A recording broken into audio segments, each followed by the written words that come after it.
В эфире «Актуальное интервью», в студии Дарья Короленкова. Здравствуйте. Мы часто возмущаемся, когда видим мусор в лесу или слышим о браконьерах. Но как разорвать этот порочный круг? Оказывается, самый эффективный инструмент прокуратуры в защите природы – это не всегда суд, а иногда обычный урок в школе или просветительская беседа. Формирование экологического сознания становится стратегической задачей. Как надзорное ведомство участвует в этом процессе и к чему сегодня должны учить детей, чтобы через 20 лет нам не пришлось лечить природу Якутии? В студии старший прокурор отдела по надзору за исполнением закона в сфере экономики и экологии прокуратуры Якутии. Евгений, здравствуйте.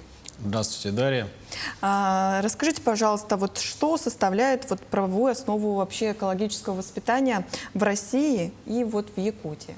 Говоря о правовой основе экологического воспитания, необходимо отметить, что в статье 114 Конституции Российской Федерации, которая регулирует именно полномочия правительства Российской Федерации, указано, что правительство создает условия для развития системы экологического образования граждан, воспитания экологической культуры. Кроме того, в статье 74 Федерального закона об охране окружающей среды также упоминается тема экологического воспитания и формирования экологической культуры в обществе. Говоря о Федеральном законе об отходах производства и потребления, также указаны на полномочия органов местного самоуправления в части экологического воспитания и формирования экологической культуры в области обращения с твердыми коммунальными отходами. Также на территории республики действует у нас экологический кодекс Республики Саха-Якутия, который также закрепляет основные принципы охраны окружающей среды, обеспечения экологической безопасности и, опять же, относит к полномочиям правительства республики. Это вопросы воспитания и образования граждан, формирования экологической культуры в целом на территории республики. Таким образом, у нас как на федеральном уровне, так и на региональном уровне отмечена важность экологического воспитания и формирования экологической культуры среди населения. А как вообще экологическое воспитание связано с экологической культурой? В чем разница вообще между собой? Если говорить о самих понятиях, экологическое воспитание, экологическая культура, то в нормативно-правовых актах нету терминологии, которая раскрывает эти понятия. Есть литература, есть наука, которые говорят, что простым языком экологическое воспитание – это педагогическое воздействие на людей в целях формирования у человека осознанного, бережного отношения к природе, к окружающей среде. Если говорить об экологической культуре, то культура – это будет как раз результат экологического воспитания. То есть сама экологическая культура строится на нескольких компонентах. Один из компонентов – это когнитивный, это как раз сама система знаний, экологических знаний и понимания закономерностей в природе и причинно-следственных связей. Если на примере возьмем питьевую воду, то есть каждый человек у нас понимает важность наличия необходимости питьевой воды. Каждый человек понимает, что в результате загрязнения водных объектов, откуда мы добываем питьевую воду, так или иначе эти процессы влияют на состояние здоровья граждан и на окружающую среду. То есть в результате загрязнения может заболеть водные биологические ресурсы, которые также попадают в пищу гражданам, и в результате это все негативно сказывается на состоянии здоровья граждан. Следующий компонент экологической культуры – это как раз ценностно-смысловой, то есть это уже сформированное отношение человека к природе.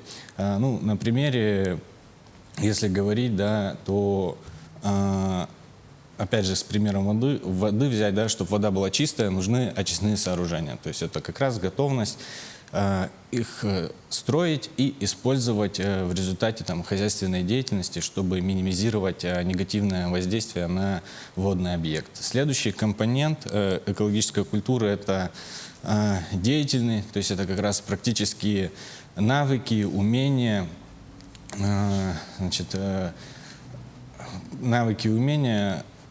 по ответственному экологическому отношению к природе. То есть на примере съел мороженое, выброси бумажку в мусорный контейнер. Выпил газировку, бутылку тоже в мусорный контейнер. Не в том месте, где ты ее конкретно съел, бросил, положил, а именно в мусорный контейнер. Следующий компонент экологической культуры – это мотивационный, то есть это устойчивая внутренняя мотивация гражданина участвовать в природоохранных мероприятиях. Ну, тут само за себя говорит, это готовность нести пользу природе. Ну, подведя итог, да, то есть экологическое воспитание – это у нас сам процесс, а культура экологическая – это уже результат экологического воспитания. Вот такая взаимосвязь между этими двумя понятиями. Ага, вот про мотивацию это, наверное, да, если вот высаживаете деревья, охраняете вот свой округ, двор, да, в этом плане. Ну, в том числе… Да, пример. Все. А как вообще осуществляется экологическое воспитание, если брать нашу республику?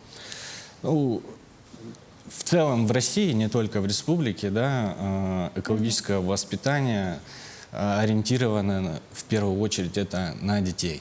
То есть государство строит политику так, чтобы вырастить, так сказать, будущих экологов, которые будут бережно относиться к своему месту проживания, к своей вот родине и так далее. Да? То есть у нас во всех образовательных программах, в образовательных стандартах включены вопросы экологического воспитания, да? Ну, начиная там с начальных классов.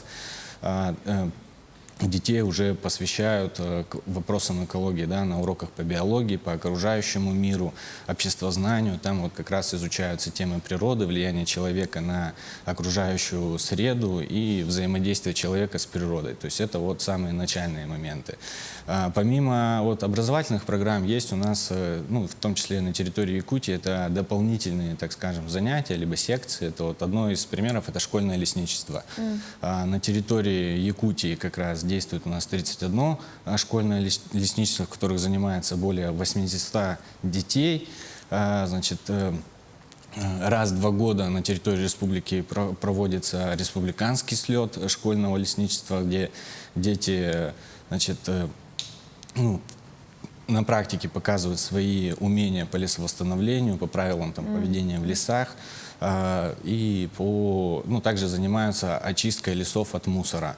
Но есть еще в развитии вот школьного лесничества всероссийский конкурс, называется «Лучшее школьное лесничество». Он ежегодно проводится, где дети, в том числе с нашей республики, активно принимают участие.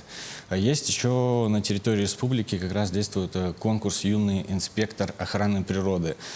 Куратором данного конкурса выступает у нас Министерство экологии, природопользования и лесного хозяйства республики. Несколько номинаций в этом конкурсе проводятся, такие как «Юный инспектор рыбоохраны», юный лесной инспектор, там, инспектор по УПТ.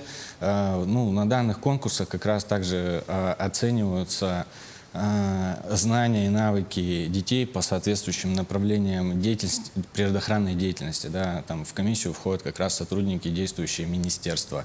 Кроме того, победители, да, этого конкурса имеют преимущественное право, ну, при поступлении на службу как раз вот, допустим, в министерство. То есть, как бы, если кто-то хочет связать свою деятельность, уже можно с юных лет участвовать в этих конкурсах, в дальнейшем будет проще устроиться на работу в министерство и работать в экологической сфере. Также активно развито на территории республики у нас движение «Зеленые пионеры Якутии», которое начало свое существование в 2017 году. В данном движении тоже задействовано более 950 детей.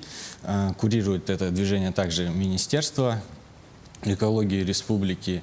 В этом году слет вот, с 14 июля проводится на территории лагеря Коксил, где участники представляют свои экологические проекты и работают, опять же, совместно с действующими сотрудниками Министерства экологии по разработке и защите этих проектов.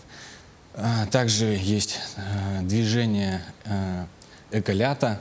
Это уже для самых маленьких экологов нашей республики. В нем в движении участвует более 3800 детей, это включая дошкольников, да, и младшие классы. Там, значит, с детьми проводятся тематические занятия в форме игр, где прививаются, ну, начальные, так скажем, экологические навыки.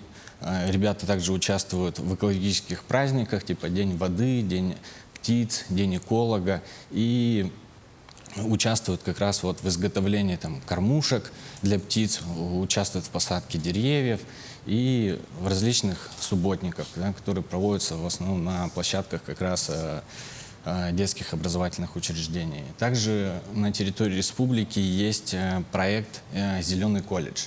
Родоначальником этого проекта у нас является транспортный техникум, в последующем к нему присоединились автодорожный техникум, педагогический колледж и индустриально-педагогический колледж. Значит, ребята уже, которые более осознанные взрослые, проводят экологические акции, мастер-классы по экологии, проводят субботники и организуют пункты приема, сбора и переработки вторичного сырья на территории вот республики. И есть еще один интересный проект, конкурс называется «Экошаг». Это конкурс проектов экологических для детей. Выступает организатор у нас целевой фонд будущих поколений республики. И цель проекта — это как раз выявление, реализация экологических проектов детей. Грант на реализацию проекта предусмотрен 300 тысяч рублей. Вот, то есть выбирают в нескольких номинациях лучшие работы, финансируются за счет ряда компаний, которые осуществляют деятельность на территории республики, и реализуются типа экологические тропы, по проектам, как раз разработанным детьми на вот этих площадках, которые ранее я указывал.